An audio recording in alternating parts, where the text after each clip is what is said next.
This evening, Otisha's in police custody, says crime chief. Man wakes up to find his car in flames. The conflict over a stretch of government reserve continues. These and other stories on tonight's edition of Channel 2 Headline News.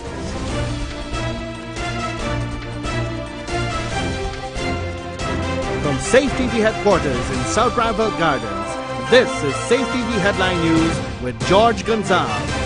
Today is Tuesday, March the 6th, 2018, and this edition of Headline News is now being streamed live on our YouTube channel. Thank you for joining us. Otisha Pearson has been arrested following an interagency investigation. Here's Esther Sobers.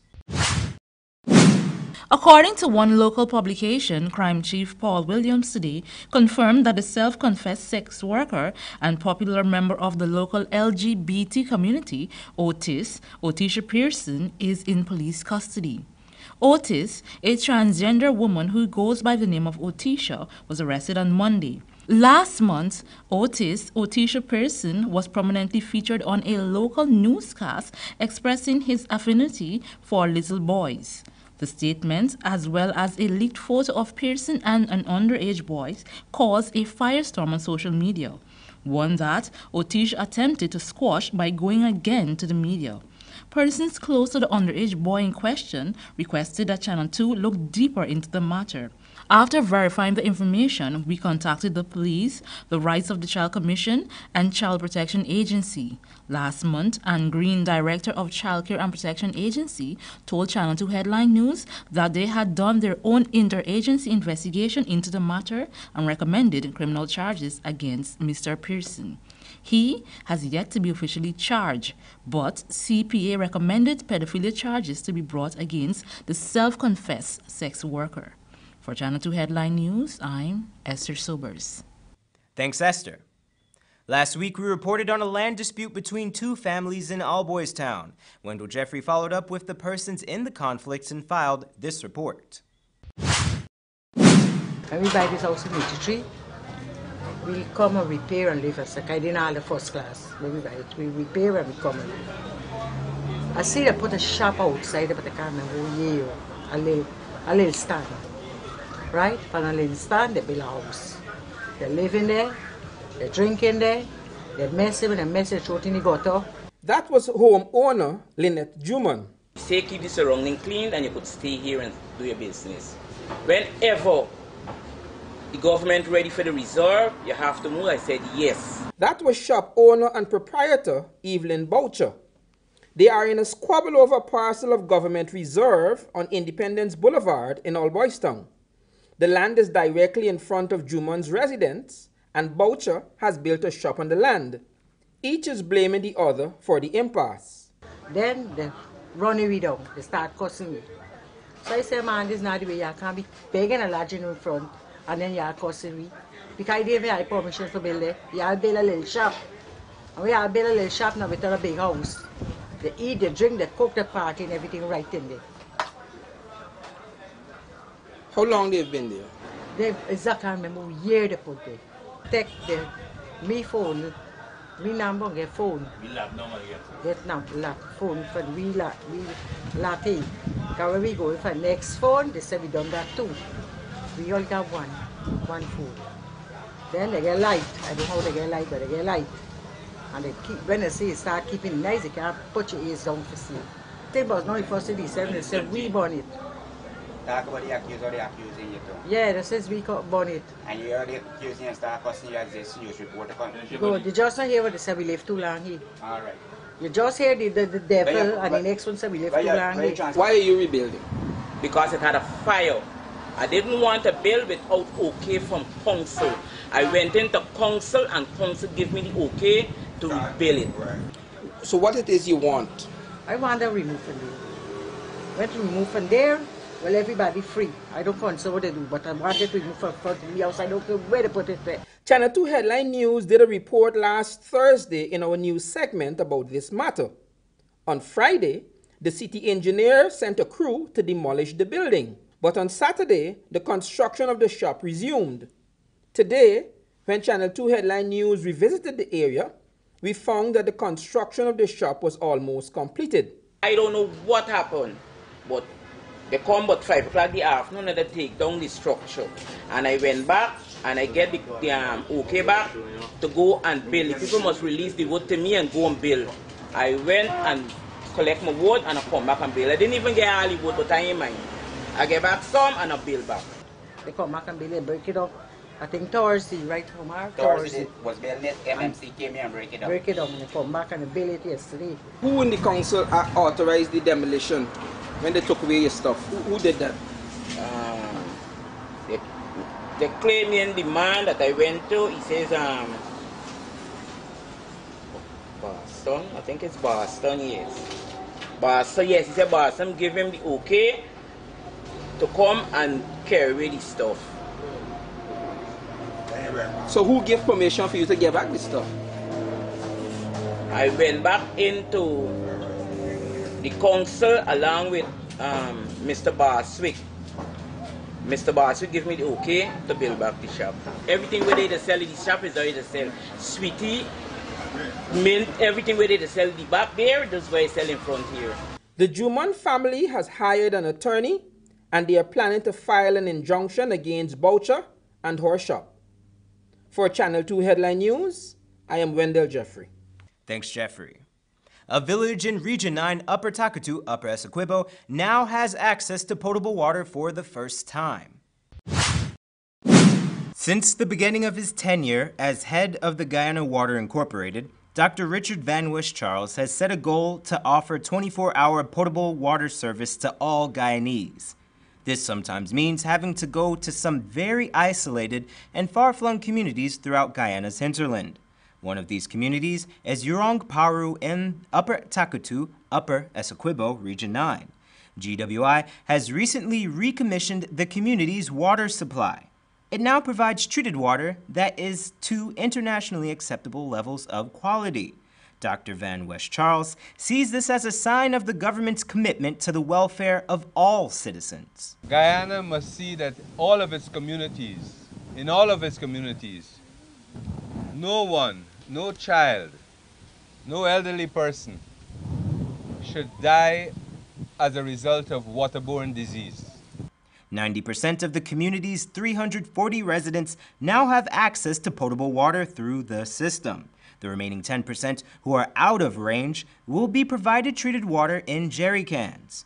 Prior to the intervention, approximately 80% of residents received untreated water directly from a nearby spring. The members of the community thanked the water company for their efforts and were encouraged to take care of the water supply. The $19,000 project was a collaboration between GWI and the Pan American Health Organization. Don't go away, we have more news for you after the break. For the best Creole food in town, come to Ridley's Restaurant. Taste our hot meals, fresh bread, and sweet pastries. Our spacious dining hall is free for all occasions. For reservations and more, call 226-2518 or 225-7245. We're open Monday to Saturday from 7 a.m. to 6 p.m. Wrigley's Restaurant, located at 38 Robb Street, Laceytown, between King and Wellington Streets. For breakfast, lunch, and dinner, Ridley's Restaurant. Tasty and healthy eating. Know who I am. I know who I am. I am yours. I am yours. I know who I am. Oh, I know who I am. I know who I am. I am yours. I am yours. And you are mine. Need a ride around town and beyond? Look no further than Oasis Ride Taxi Service. With affordable prices and some of the best drivers in the business, we've been delivering prompt and reliable service to Guyana for over 16 years.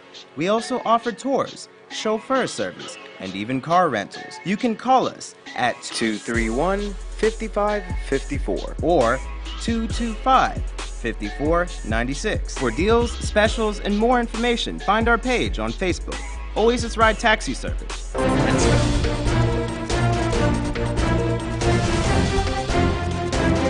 Welcome back. Today, the Amerindian People's Association held a closing exercise for the recently concluded FAO-funded project. Wendell Jeffrey was there and filed this report. We are aware of the government's desire to improve sustainable forest management in Guyana and to respond to the calls for improved forest governance. This, in our opinion, is admirable. However, we believe that to really achieve good forest governance, there must be the full and effective participation and inclusion of indigenous peoples in the decision-making process. That was chairman of the Amerindian People's Association, Mario Hastings. Today, the Amerindian People's Association hosted their closing exercises for the Food and Agriculture Organization, FAO, funded Priority VPA project. Addressing the gathering, chairman of the American People's Association, Mario Hastings, said that the project was beneficial in many ways. Over the last couple of months, we had a great opportunity to work with the community of Bethany to design, develop, and to test, to some extent, a protocol on free, prior, and informed consent. FPIC. Indigenous communities who depend on logging activities for their livelihoods have reportedly experienced excesses by forestry personnel on the ground and by forestry concession holders with extremely limited access to recourse for resolutions and compensations. Michael McGarrell, the GIS and Specialist and Forestry Policy Officer, said that the document that came out of the project can now be used as a template for other hinterland communities. The document that we have now is one which other communities have indicated as well. You know, it's something that they too can use in their own communities. I mean, we have leaders here from different villages across the country, and they see the value of such a document because it's something that they can take back to their own communities and adapt to their own situations as well. McGarrell quoted from parts of the project document. The core obstacle for good forest governance in Guyana is that the land rights of many indigenous communities remain unclear or insecure. Majority of Amerindian communities find that only parts of their customary lands and territories are covered by a nationally recognized legal title. In many cases, this lack of clarity results in encroachment on indigenous land by logging interests and other interests, and consequently poses a serious problem to ensuring legality in the forestry sector and the VPA. As the situation currently stands, concessions can be allocated on and timber harvested from indigenous peoples on titled customary land. Such operations can be classed as legal by forest authorities even though the consent of the communities has not been obtained. Country representative of the FAO, Ruben Robertson, told the gathering that the Caribbean and Latin American countries have been losing the gains that they had in food security for over the last 2 decades. Over the last 2 decades, we have made significant strides in reducing the number of persons in Latin America and the Caribbean who suffer from food insecurity and undernourishment. But over the last 2 years, we have seen a rollback in terms of persons, more persons becoming undernourished, more persons becoming food insecure because of an increase in poverty. Robertson said that the nexus between the Amerindian land issues and the FAO's push for food security are very clear. Most interesting is that in the rural communities, especially in the hinterland areas, poverty, if not 1.5 times what it is in the urban areas, is twice as much as in the urban areas. In the hinterland areas, your livelihood or part of your livelihood come from the logging of the forest. Not so? From the gathering and the hunting. But outside of your control, there is another menace that is facing us. The issue of climate change and its impacts. FAO is saying that if you're going into an Amerindian community, irrespective of who you are, you must respect the rights of the people. Yeah? You must have full engagement and inclusion of the people in the decision-making process. In the question and answer segment, FAO Country Rep Robertson noted that the FAO works closely with the Ministry of Social Protection on the elimination of poverty and hunger in Guyana. The Ministry of Social Protection, we work very closely with them, and they have a very active program where they map persons in communities through information that come from other affluent persons in the community who might report my family. I think they're doing exceptionally well. I think they can do much better if perhaps they do a little more of the promotional campaign in terms of what they do, so that the others who are not yet reached can have the information and know how to access. I think that is what is more important.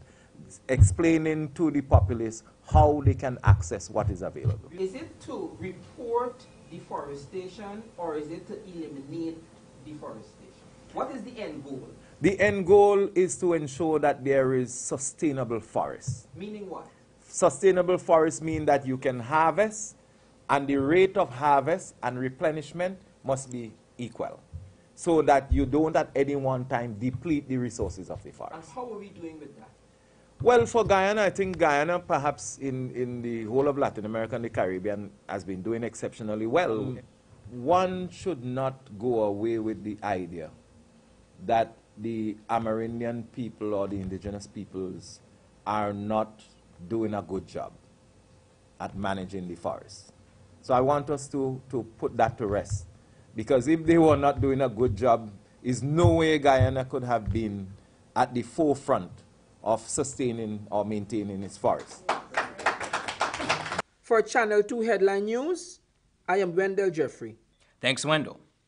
One East Bank man is utterly confused after waking up to find his car engulfed in flames. Esther Sobers tells us more. This morning was a shocking one for Fizal Haiderline, a 37-year resident of Golden Grove, East Bank, Damawara. He was awoken by a loud explosion at about 2:30 a.m. After a quick search, he soon found the source of the blast. His vehicle was on fire. Haiderline promptly contacted the Diamond Fire Station, and firefighters were able to quickly douse the flames. When Headline News visited the scene, 5 vehicles were parked in front of his residence, but only 3 showed signs of damage. Haiderline's white Toyota took the brunt of the blaze. Investigators speculate that the fire first started on top of the Toyota, leaving the interior and the exterior of the vehicle mostly charred. Haiderline, who didn't want to appear on camera, said he was absolutely confused as to who committed this crime and why. He noted that he does not have any enemies that he knows of. Police investigations are ongoing. Reporting for Channel 2 Headline News, I'm Esther Sobers. Thanks, Esther. Join us after the break for your regional news, international news, and more. Need a ride around town and beyond? Look no further than Oasis Ride Taxi Service. With affordable prices and some of the best drivers in the business, we've been delivering prompt and reliable service to Guyana for over 16 years. We also offer tours, chauffeur service, and even car rentals. You can call us at 231-5554 or 225-5496. For deals, specials, and more information, find our page on Facebook, Oasis Ride Taxi Service. Let's go. I know who I am. I know who I am. I am yours. I am yours. I know who I am. Oh, I know who I am. I know who I am. I am yours. I am yours. And you are mine. For the best Creole food in town, come to Ridley's Restaurant. Taste our hot meals, fresh bread, and sweet pastries. Our spacious dining hall is free for all occasions. For reservations and more, call 226-2518 or 225-7245. We're open Monday to Saturday from 7 a.m. to 6 p.m.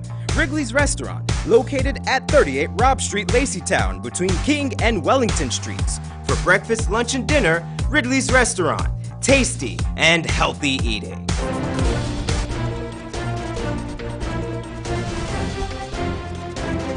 Welcome back. And here's Bibi Bacchus with the top headlines from the region and the rest of the world. The government of Jamaica wishes to improve the approval process for a license in the local cannabis industry. According to Industry Minister Carl Samuda, the sector has not progressed as anticipated, saying, "We are not satisfied with the pace at which approvals are made, nor the manner in which we anticipated that this industry would take off." Many stakeholders feel the current approval process is too cumbersome. According to Samuda, growth is further hindered by the lack of funding, as local financial institutions are wary of investing in the cannabis business. Venezuela's National Electoral Council recently announced that the elections that was scheduled for April 22nd will now be held on May 20th. Venezuelan official says the agreement is intended to give candidates more time to campaign and allow millions of Venezuelan exiles to register to vote abroad. They say it should also pave the way for a jointly proposed team of electoral observers from United Nations. In Trinidad and Tobago, Attorney General Faris Al-Rai says the government has ordered 15,000 DNA kits and proposes new legislations regarding DNA record keeping. A motion is expected to be laid before Parliament on Friday. Trinidad and Tobago has had laws regarding the usage of DNA evidence since 2000, but have had little success over the years. And in international news, a Russian cargo plane crashed Tuesday in Syria, killing all 32 people on board, Russia's defense ministry said.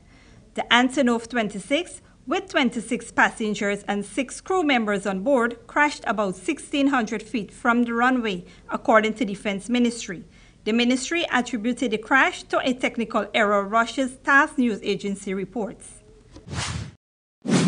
According to Chung E-young, South Korea's top security advisor, North Korea agrees to halt its ongoing nuclear weapon tests if its security can be guaranteed. Today, Chung also announced that the leaders of North and South Korea will hold a landmark summit in April.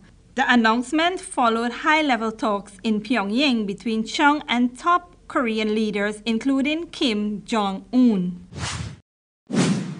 A Russian agent convicted of spying for Britain is in critical condition amid suspicion he was poisoned. On Sunday night, Colonel Sergei Skripal was hospitalized after being exposed to a mysterious substance as he sat on a bench in the shopping center of Salisbury. A 33-year-old woman who is believed to be his daughter was with him at the time. She is also in critical condition. Both had collapsed and were discovered in an unconscious state. Reports indicate Skripal had recently gone to police claiming he feared for his life. Skripal was convicted in 2006 of passing state secrets to MI6 before being given refuge in the UK as part of a spy swap. Leaked emails obtained by the BBC shows that a businessman with connections to the United Arab Emirates tried to convince U.S. President Donald Trump to fire Secretary of State Rex Tillerson. Elliot Brody, a major Trump fundraiser, met President Trump in 2017 and spoke against Tillerson for not supporting the UAE-backed blockade of Qatar. Saudi Arabia, the UAE, Egypt, and Bahrain severed diplomat and transport ties with Qatar on June 5, 2017, after accusing the tiny oil-rich nation of supporting terrorism. Qatar has repeatedly rejected the allegations, calling them baseless. A World War II era ship, the USS Lexington, was found 3 kilometers underwater in the Coral Sea, about 800 kilometers off Australia's east coast. The aircraft carrier was sunk by Japanese during a battle of the Coral Sea. More than 200 crew members died in the fighting. The U.S. Navy confirmed the ship has been discovered by a search team led by Microsoft co-founder Paul Allen this past Sunday. Reporting for Channel 2 Headline News, Bibi Bacchus. Now for your 7-day weather forecast.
Here's this week's bridge retraction schedule and today's foreign currency exchange rates.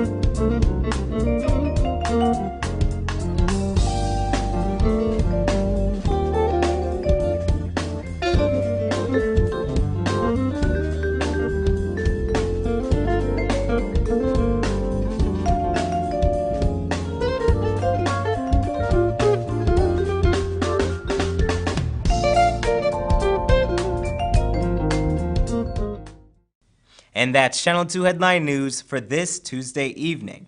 As we take our leave, we invite you to find Channel 2 Headline News on Facebook and YouTube. You can also tune in tomorrow morning at 6:30 for a rebroadcast, and Wednesday evening at 7 o'clock for more news. For now, I'm George Gonzalez, signing out from this newscast, saying thank you for welcoming us into your homes, and do have a blessed evening.